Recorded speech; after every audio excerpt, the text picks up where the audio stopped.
There's no foolproof recipe for calculating the size of a country's economy, which in one respect at least can make an economist's job similar to this chef's. To get a better product, you sometimes have to improvise, which is what EU economists are planning to do come September.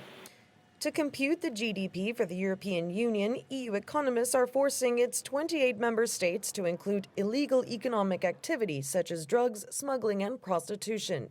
The EU says it's bringing Europe's method for calculating GDP in line with international standards. The GDP is supposed to reflect all economic activity in a society, both declared and undeclared. That's how you get a true picture of what the economic situation is in a country. This is done not just at European level, but in fact it's the international standard that has been set by the UN.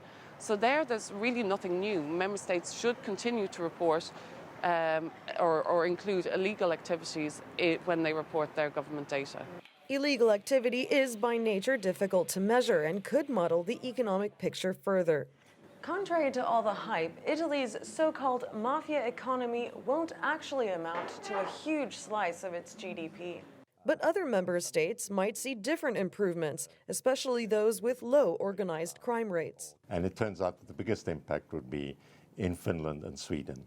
Now, Finland is well known for a country that spends a lot of money. Well, Finland is essentially Nokia, right? So it spends a lot on R&D, and Sweden as well. So from that, I deduct that it's probably the R&D item that is the most important, as they're certainly not countries known to have a lot of criminal activity or contraband for that matter. In theory, improving a pizza should be a lot less complicated than improving a nation's GDP.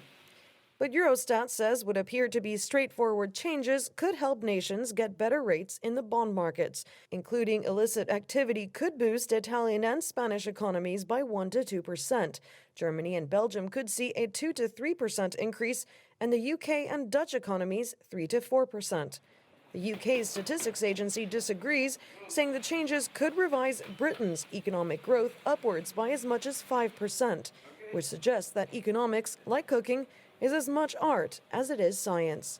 Sandra Gathmann, CCTV, Brussels.